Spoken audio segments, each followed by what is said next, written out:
ng wika, hindi lang po sa ating pananalita na ipapakita ang pagiging proud Pinoy natin, pati sa fashion, buhay na buhay po ang ating kultura at pagkakakilanlan. At isa nga po sa mga pinaka-iconic na kasuotang Pinoy, syempre ang Filipiniana at mga kasuotang ito. Aba, ang dami nang nagbago sa mga Filipinianas natin ngayon. Very modern na. Ngayon, may mas contemporary na silhouettes, mas creative na po sa mga detalye, at may mga designs na talagang pinagsasama-sama ang traditional at modern na styling at fashion pagdating dito. Pero paano nga ba natin patuloy na binibigyang bagong buhay ang Filipiniana ng mga Filipino designers? Para masagot yan, kasama natin ngayong umaga ang fashion designer and couturier na si JC Chavez. Good morning, JC! Morning, JC!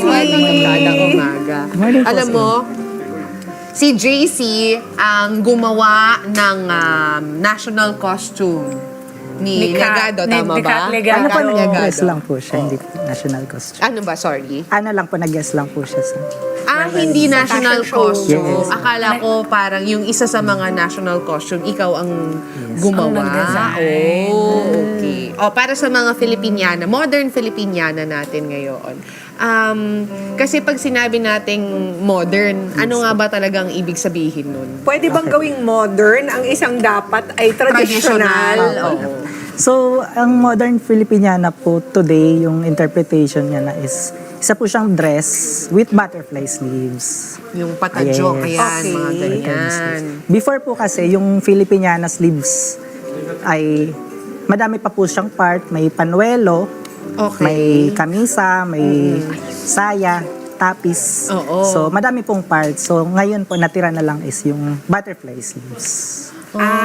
Dati kasi maraming Yes, layers. maraming layers. So, may layering na pala. Uso na palang layering na, no? Which makes me think, siguro mas malamig yung klima noon. Kasi di ba nakikita mo yung mga pictures nila, yung mga lalaki, ang kakapal din ng mga... Yes, at saka yung mga material na ginagamit, Yes, no? po. Heavy yung fabric. Yung fabric, Oo. iba. Pero, kasi sa panahon ngayon, karamihan din ng mga designers, talagang pinaghahalo-halo na nila yung paggamit ng iba't ibang fabric, yung mga Apo. textile, na ginagamit nila sa paggawa ng Filipiniana. Anong masasabi mo tungkol dyan? Maganda pong ginagawa siyang with different textiles, mga native, ganun. Inimix mo siya with modern fabrics kasi po na modernize siya in a way. At So, saka hindi na parang- siya too traditional looking. So, mas I like. patok siya sa younger generation. Ayun, so mas wearable siya. Yes, So pwede mo na rin siya talagang suotin. Kasi parang sa ngayon, yung mga Filipiniana natin, parang ginagamit lang kapag may okasyon, Yeah. sa mga, anong tawag dito? Kapag buwan Sa ng mga- wika. Yes, Katulad buwan ng ngayon, wika. Agosto. Opo. Sa mga... Independence Day.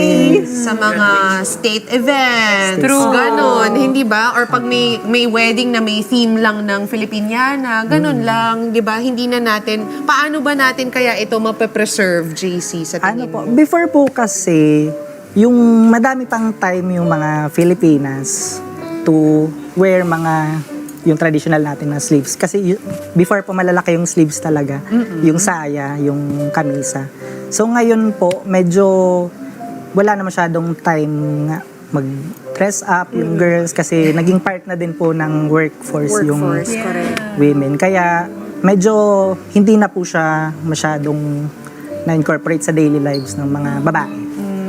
Kaya Is it- mas okay din na minumodel. Is it okay to mix yung modern na hindi naman Filipiniana with Filipiniana, like yung mga bolero, na may mga, gustong-gusto ko yung gano'n. Yung parang ano lang siya, bolero. Yung lang. butterfly sleeves. Yeah, may butterfly na ganyan. Pero hindi all throughout formal yung Yes, damit parang mo. parang mix and match na hinalo na nila sa trousers. Ang ganda nung gano'n. Opo. Sa- Pwede po.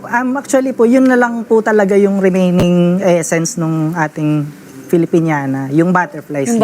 butterfly, no? So, as long as nandun po yun, Filipiniana po siya.